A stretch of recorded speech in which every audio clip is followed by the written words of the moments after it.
Здравствуйте, в эфире новости Татарстана на ТНВ, в студии Алия Хайрудинова и о главном к этому часу. Расширение сотрудничества. Нам надо посмотреть, что можно с Татарстана сюда перебросить, чтобы... Все уже есть. О чем Рустам Минниханов договорился в Узбекистане, расскажет Дмитрий Аренин. С начала года на дорогах Татарстана произошло более 500 аварий с пострадавшими. Оборвалась жизнь 63 человек. Основные виды дорожно-транспортных происшествий – это у нас столкновения, наезд на пешеходов. Подробнее в материале Сирины Васильевой.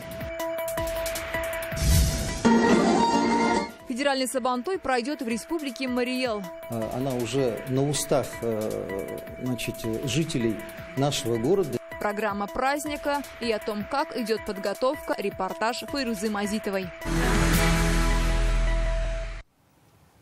Почти треть месячной нормы осадков выпала этой ночью в Казани. Дождь будет идти весь день и предстоящую ночь. Погодой по всему Поволжью управляет южный циклон. Он сформировался над Каспийским морем. Как правило, оттуда приходят обильные на осадки облака, причем как летом, так и зимой. В Самаре уже побит 33-летний рекорд по норме осадков. Утром в Татарстане шел дождь, к обеду он сменился мокрым снегом. К вечеру на дорогах возможен гололед и снежный накат. Завтра циклон начнет уходить на восток, но снег и сильный ветер сохранятся. Местами будет и метель с ухудшением видимости до 500 метров. Ветер сильный, боковой. В принципе, если не нарушать, не превышать красный режим, то двигаться можно. Осадка, конечно, переменчиво, то дождь идет, то снег идет. Ветром сносит. И неожиданно снег. Хочется уже тепла, честно говоря. По улице гулять я бы сегодня не посоветовал, конечно. Снег, дождь. В общем, погода не благоприятствует прогулкам. Улетает зонтик. Но печалиться не будем, потому что у природы нет плохой погоды. Куда деваться? Все, оделись по погоде, все нормально. Ливень и резкое таяние снега привели к подтоплению ряда улиц Казани. Огромные лужи образовались на улице Фатыха Амирхана. Машины вынуждены резко снижать скорость. На Гляскара Камала много ям, которых теперь не видно под водой. И водители двигаются на свой страх и риск. Проезжую часть топит также из-за прорывов труб и канализации. Так, на Серова возле 17-го дома вода бьет фонтаном из люка. На видео из соцсетей видно, как затопило проспект Хусаина Ямашева. С ночи в городе идет усиленная очистка ливневой канализации. Рабочие уже устранили подтопление на улицах Чуйкова, Миля, Мавлютова, Девятаева, Фермском шоссе и других. Сегодня на 10 перекрестках Казани не работали светофоры. Из-за сильного ветра и дождя на контактные провода попала влага. На фоне ухудшения погоды Автодор советует без лишней необходимости не выезжать на трассу М12. Ухудшение погоды повлияло и на работу аэропорта Казани. Из-за сильной метели на 12 часов задержался вылет в Шарм-эль-Шейх.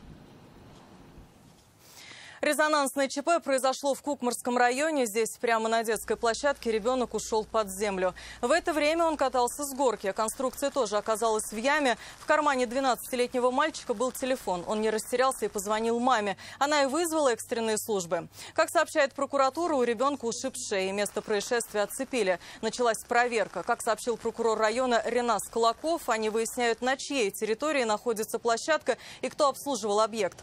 В районной же администрации отметили, на этом месте ранее была выгребная яма, ее засыпали и сделали детскую площадку в 2015 году. Бригада скорой выехала, осмотрела пострадавшего на месте. Видимых признаков травм не было. На место происшествия выехал представитель прокуратуры Кукмарского района. Организована проверка. Причины и обстоятельства случившегося выясняются. Земля буквально ушла из-под ног у жителей дома 32/01Г в Набережных Челнах. Здесь образовалась яма глубиной около 5 метров. Пешеходы обнаружили провал рано утром. По версии жителей, на участке проводили земляные работы, которые, возможно, привели к обвалу. Другие предполагают, все дело в проливном дожде, который размыл грунт. На место происшествия приехали сотрудники Челны-водоканала. По словам специалистов, угрозы жизни и здоровью челнинцев нет. Предварительная причина аварии – обрушение канализационного колодца. Территорию огородили, завтра начнется ремонт. Сейчас здесь стоим. Через 5 минут, может, будем внизу где-нибудь. Конечно, опасно. Ребенок будет идти, упадет, и машина бы ехала. Провалиться могут, как-то не опасно. Горячая вода. Пар же идет. Более чем на треть выросло в Татарстане количество погибших в авариях. И все это на фоне снижения общего числа ДТП. Сегодня начальник ГИБДД республики обратился к татарстанцам не допускать ошибок на дороге. С начала года погибли уже 63 человека, с травмами госпитализированы 690. Основная причина – выезд на встречную полосу там, где обгон запрещен. Но и там, где нет никаких ограничений, погибли десятки людей. Такую тенденцию автоинспекторы фиксируют впервые. Подробности у Сирины Васильевой. Сегодня примерно 9 часов утра на пересечении казанских улиц Ибрагимова и Восстания произошло смертельное ДТП. 32-летний водитель легкового автомобиля на полной скорости влетел в общественный транспорт. Его жизнь оборвалась сразу на месте. Страшная авария попала в объектив видеорегистратора соседней машины. Видно, как водитель 35-го автобуса со средней полосы поворачивает налево. По его словам, он завершал маневр. В этот момент в автобус на полном ходу врезается «Хонда». По информации госавтоинспекции, водитель иномарки не был пристегнут. Он вообще быстро летел. Я не знаю, по метру в час 100, по-моему, или 80. То есть вы уже наполовину повернули, так? Да, почти уже завершаю этого маневра. В момент, когда на этом перекрестке работала наша съемочная группа, здесь же случилось еще одно ДТП. Столкнулись две легковушки. С начала года в республике произошло 549 аварий с пострадавшими, сообщил главный автоинспектор Рустем Гарипов. Это на 4 десятка случаев меньше, чем за аналогичный период прошлого. Но стало больше смертельных аварий. В них погибли 63 человека. Жизнь 49 оборвались в результате столкновения автомобилей, 15 в результате наезда на пешеходов. К сожалению, в этом году идем с ростом именно по погибшим, плюс 16 человек. Интересно в тот формат, что именно в той зоне, где обгон разрешен, погибло 28 человек. Из-за чего, говорю, останавливаюсь на этой теме. К сожалению, водитель перед тем, как выйти на полустречное движение, не рассчитывает, наверное, силы своего автомобиля, не рассчитывает то, что он успеет вернуться на свою полосу встречного движения, и, к сожалению, происходит дорожно-транспортное происшествие. При этом растет и количество аварий с детьми. С начала года 34 случая, погибли двое. Один из последних в Высокогорском районе. Здесь в смертельное ДТП попала семья. 36-летний мужчина влетел в припаркованный на обочине грузовик. Погибла его 6-летняя дочь. Близится сезон мотоциклов и электросамокатов, поэтому нужно быть крайне бдительными и не сажать за руль несовершеннолетних, предупреждает Рустем Гарипов. Когда дети садятся за руль, за мототранспорт, не получив водительское удостоверение, не одев обмундирование для безопасности своего же тела, мы против этого. Ни в коем случае нельзя покупать данную игрушку, наверное, которая может привести к смерти. Мы все прекрасно помним, когда ребенку было на день рождения подарено в Равнослободском районе мотоцикл, на котором он, к сожалению, совершил ДТП и в последующем в больнице скончался. И хоронили его именно в день рождения, Самая уязвимая категория – пешеходы. На пешеходном переходе нужно убедиться, что автомобили точно уступают дорогу. Сегодня ГИБДД обращается к автомобилистам. Если где-то не хватает дорожных знаков, нужно ограничить скорость или есть другие предложения, нужно связаться с ними. Сирина Васильева, Даниил Филатов, ТНВ, Казань. В этом году в республике по программе догазификации бесплатно голубое топливо проведут до 30 объектов здравоохранения и образования. Это ФАПы, поликлиники, школы и детские сады. Первые социальные учреждения по поручению Владимира Путина начали подключать с 2023-го. С этого года программу расширили. Теперь газ проведут и до границ садовых участков. Как стать участником федеральной программы и кому полагается компенсация? Обо всем по порядку Рамиль Галиуллин. Ее в прошлом году сделали бессрочной, и это на самом деле логично, потому что каждый день строятся новые дома, новые объекты. Времена, когда в поселках не было газа, в далеком прошлом. На смену программе газификации в 2021 пришла догазификация, причем по всей стране. С тех пор в Татарстане поступило 28 тысяч заявок. Голубое топливо провели до границ 23 тысяч участков. В Новошишминском, Апастовском и Дрожановском районах почти 100% абонентов подключены к газу, но есть и антирейтинг. Нижнекамский, Лабужский, Верхнеуслонский, там от 58-64% среднего такое значение. Причины они бывают разные на самом деле. То есть там зависит и от работы администрации, и от финансового состояния, и зависит от того, насколько нужно, необходимо людям вот это данное домовладение, например, насколько они в нем нуждаются. Программа догазификации пришлась как нельзя кстати для проведения голубого топлива в социальные объекты – школы, детские сады, больницы и ФАПы. В этом году планируют подключить 30 таких учреждений. В 2024-м по поручению Владимира Путина газ начнут подводить до СНТ. Сейчас голубое топливо проводят только до границ товарищества. Но с принятием закона трубы проложат до участка самого заявителя. Тут имеется в виду дома, которые используются гражданами для постоянного проживания. То есть это не садовые обычные домики щитовые, а там, где уже гражданин постоянно проживает, такие тоже у нас категории граждан есть. Помимо программы догазификации, в Татарстане многодетным семьям, ветеранам, инвалидам, малоимущим и семьям участников СВО субсидируют затраты на установку газового оборудования внутри дома. Сумма компенсации до 100 тысяч рублей. Компенсируемую стоимость проектных работ, строительно-монтажных работ по газификации внутри границ земельного участка, приобретение внутридомового газового оборудования, приборов учета газа.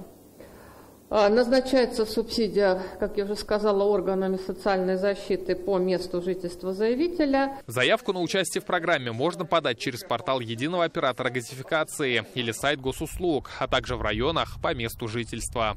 Рамиль Галиуллин, Адель Мендубаев, ТНВ, Татарстан. Число погибших в подмосковном Крокус-Сити-Холле увеличилось до 140 человек. Один из пострадавших в теракте скончался в больнице, сообщили в Федеральном Минздраве. Сейчас на лечении 80 человек, среди них 6 детей. Накануне вечером спасатели завершили поисковые работы, людей под завалами не обнаружили. Как сообщили в Следственном комитете, к ним поступило 143 заявления о пропаже родных и близких. Пока опознаны 84 тела погибших. По последним данным, от атаки террористов пострадали 360 человек, возбуждено уголовное дело по статье «Теракт». 8 подозреваемых арестованы. В каждом пятом здании соцучреждений в Казани нарушен порядок содержания. Крыша каждого третьего дома не очищена от снега. Какую работу над ошибками провели власти столицы после того, как на девушку со здания управления здравоохранения упала глыба льда? Читайте в интернет-газете «Реальное время». Татарстан планирует расширять сотрудничество с Узбекистаном. Сегодня Рустам Минниханов с рабочим визитом посетил Сурхандаринскую область. Состоялись переговоры с руководством региона и посещение ряда промышленных, культурных и торговых объектов. Раис республики уже поручил изучить потенциал зоны свободной торговли айритом для поставки татарстанской продукции. Подробнее о деталях и перспективах визита Дмитрий Аринин.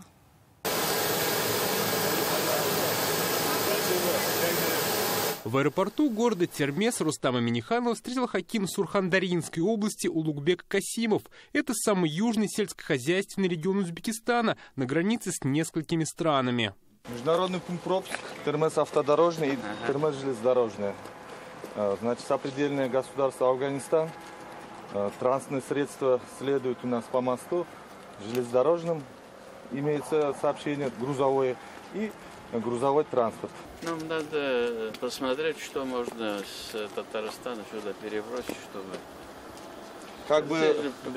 все уже есть. Рустам Минниханов посетил свободную торговую зону айритом. На 260 тысяч квадратных метрах расположены производственные, торговые и логистические площадки. Действуют налоговые, таможенные льготы и 10-дневный безвизовый режим. Здесь у нас учебный центр и место с хостесом. Они, афганские молодые предприниматели, приезжают. Мы 6 месяцев учим, как делать бизнес с Узбекистаном, Россией, с Казахстаном, импорт, экспорт, чтобы они привезли свой товар, здесь продавали, и чтобы наши товары завезли, отсюда продавали. Рустам Минниханов поручил изучить возможности этой свободной экономической зоны для поставок продукции из республики. По итогам минувшего года товарооборот Татарстана и Узбекистана вырос более чем на четверть и составил 370 миллионов долларов.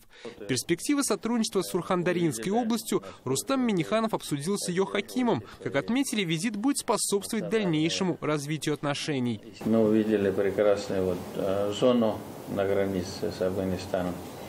Наших предпринимателей, еще кого нужно, надо будет взять, Коробченко, до Иннопрома, чтобы мы разработали дорожную карту, уже вышли на какие-то реальные проекты и решения. В ходе нашего визита в Татарстан мы ознакомились с социально-экономическим развитием, лучшим практическим образовательного процесса, инновациями.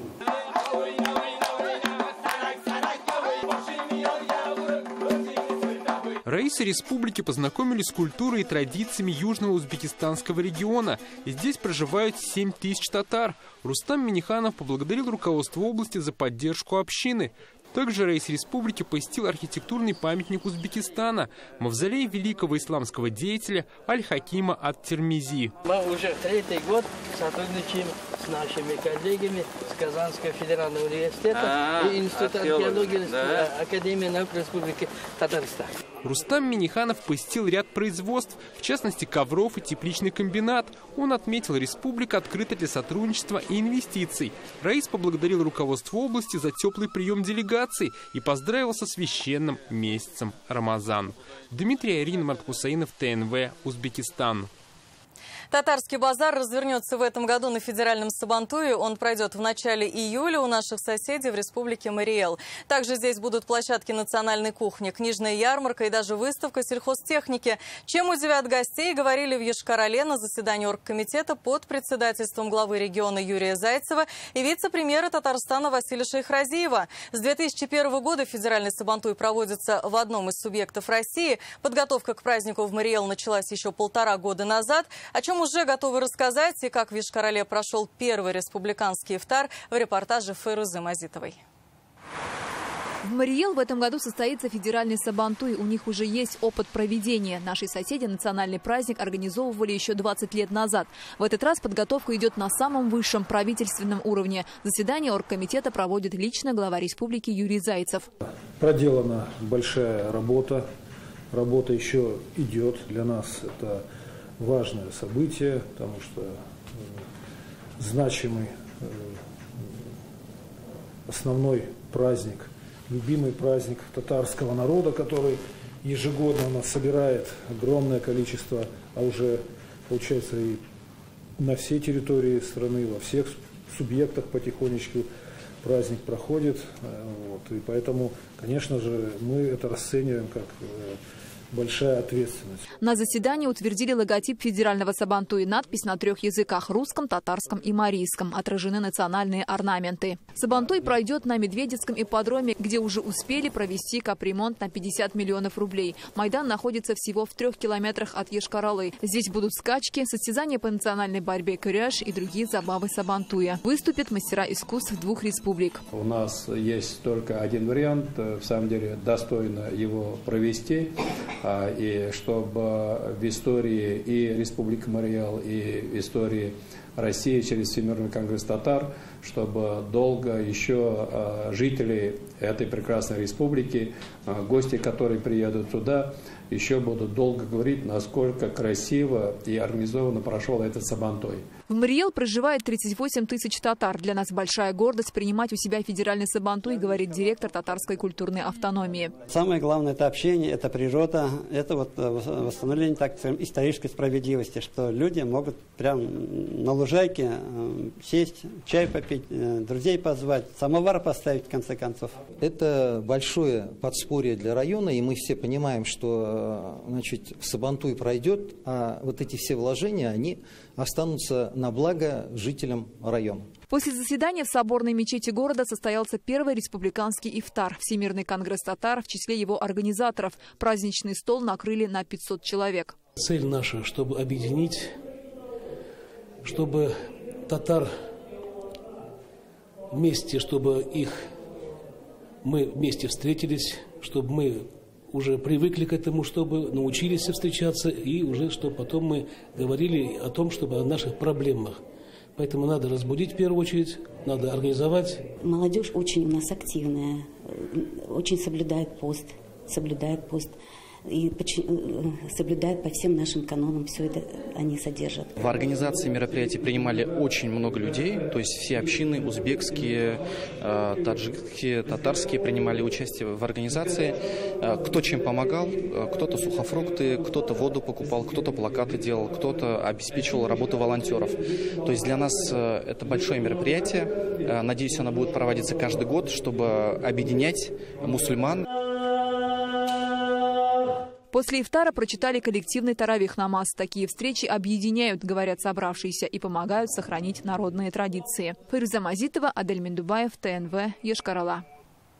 Домой в отпуск военнослужащий с СВО приехал вместе с молодой супругой. С ней буинский парень познакомился в городе Горловка Луганской республики во время службы. В январе пара официально оформила отношения. Новобрачная приехала в село Мокрая Савалеевка для знакомства с родителями, для которых женитьба сына стала приятным сюрпризом. Стать военным Сергей решил еще в школе. В роду много представителей этой профессии. Сергей окончил Рязанское гвардейское высшее воздушно-десантное командное училище. Сейчас служит в разведке в звании старшего лейтенанта. В свои 29 лет награжден 2 орденами мужества. Мы с разведчиком, соответственно, вдвоем доставили 4 пленных на командный пункт. Спокойствие. Добрый, хороший, очень спокойный. Детская студия «Апуш» из Казани заняла 2-е место среди детских театральных коллективов Поволжского округа. Сегодня во Всемирный день театра объявили победителей фестиваля «Театральное Приволжье». Из 400 коллективов в финал вышли 14 детских и столько же молодежных студий со всего округа. Победителей выбирали в режиме онлайн-трансляции сами участники. Эмоциями они поделились и с Вероникой Гайнудиновой. 2-е место отдано спектаклю «Кейштук». И такая бурная реакция даже не на главный приз. Детская театральная студия «Апуш» в этом году заняла 2-е место в фестивале среди детских коллективов ПФО. Победителей определили в эфире общего телемоста. Все 14 регионов округа участников проголосовали за 5 лучших, по их мнению, спектаклей конкурентов. «Апуш» по итогу набрал 117 баллов. Мы очень старались, я очень рада. Фестиваль помогает развиваться и очень много помогает все делать.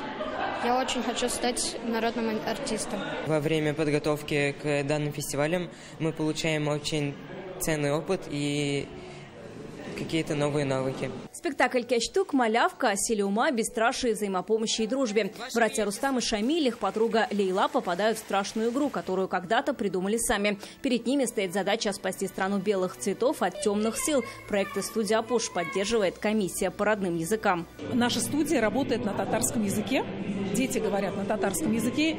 И наши спектакли, которые мы представляем на большие площадки, российские, международные, мы показываем спектакли на татарском языке. Конечно, это идет дубляж, это есть перевод, но, тем не менее, мы пропагандируем наш язык, мы его развиваем. Знакомим с нашей культурой. Знакомим с нашей культурой международное театральное сообщество. Спектакль «Кейштук» «Малявка» победил также в номинации «Лучшее художественное оформление». Его художник Анастасия Бузунеева. Среди молодежных театров Татарстан представляла творческая инклюзивная студия «Эмоция» со спектаклем «Нормально». Коллектив занял 7-е место. В спектакле мы используем автофикшн, то есть мы фиксируем то, что происходит с актерами в момент того, когда они играют спектакль, и мы говорим о ментальном здоровье, о том, что это значит для каждого из нас. В этом году в фестивале «Театральное Приволжье» участвовали 400 коллективов и 6000 актеров. Церемония награждения состоится в апреле в Удмуртии. Вероника Гайнудинова, Лиана Бахтиева, Лейсан Саитова, ТНВ, Казань. Сегодня в Казани прошла открытая тренировка футбольного клуба «Рубин». Несмотря на сильный ветер и снег, команда вышла на родное поле после месячного перерыва на сборах. Сейчас клуб готовится к матчу 22-го тура чемпионата России. Казанский «Рубин» примет команду «Ахмат» из Чечни. Казанцы находятся на 7-м месте турнирной таблицы. Если команда победит, сравняется по очкам с «Локомотивом» и ЦСКА. Они занимают 4-ю и 5-ю строчку. Игра 31 марта. Доход с продажи билетов будет перечислен пострадавшим в Крокус-Сити Холле. Во время матча будут усилены меры безопасности. В такие моменты все-таки все вот эти события спортивные и все остальное, они отходят на второй план, потому что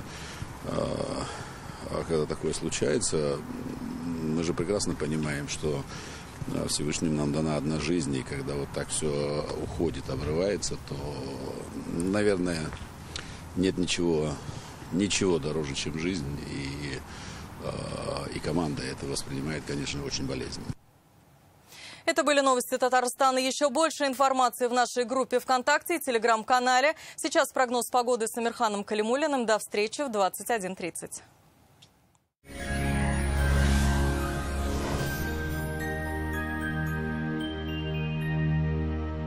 Здравствуйте! В студии Амирхан Калимуллин. В предстоящие сутки в Татарстане снова будет светить солнце. Весна. Время обновления. Успейте заказать кухню и шкаф-купе по вашим размерам по сниженной цене от Данил Мастер. Только до конца марта скидка на корпусную мебель 20%. Все подробности по телефону в Казани 2 167 166. По данным сервиса Яндекс.Погода, в Кукмаре, Зеленодольске и Высокой горе переменная облачность. Небольшой снег лишь местами. Температура днем от 1 до 5 градусов тепла, ночью от 3 до 8 градусов мороза. В Буинске, Тетюшах и Апастово будет солнечно, без осадков. Температура днем 3-4 градуса тепла, ночью 3-4 градуса мороза. В Мамадыше, Чистополе и Черемшане будет облачно, с прояснениями. Местами ожидается небольшой снег. Температура днем 1-2 тепла, ночью 6-7 мороза. В Набережных Челнах, Сарманово и Агрызе облачно, с прояснениями. Осадки в виде слабого снега. Днем от +1 до -1, ночью от -5 до -7. В Бавлах, Альметьевске и Бугульме температура днем 0 + 1 градус, ночью 4-6 градусов ниже нуля. Здесь тоже небольшой снег. Солнце будет радовать и в туристических городах республики, однако ветер не ослабеет. В Свияжске температура днем +5 градусов, будет ясно, осадков не ожидается, ночью 4 градуса мороза. В Болгарах днем +4, ночью -4. Здесь будет солнечно и без осадков.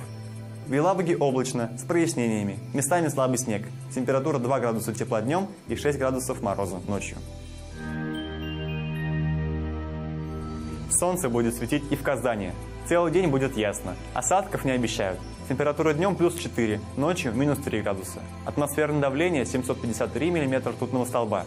Ветер северо-западный, сильный. Его скорость будет превышать 6 метров в секунду. Влажность 47%. Магнитное поле Земли спокойное. Это все о погоде. Берегите себя. До встречи.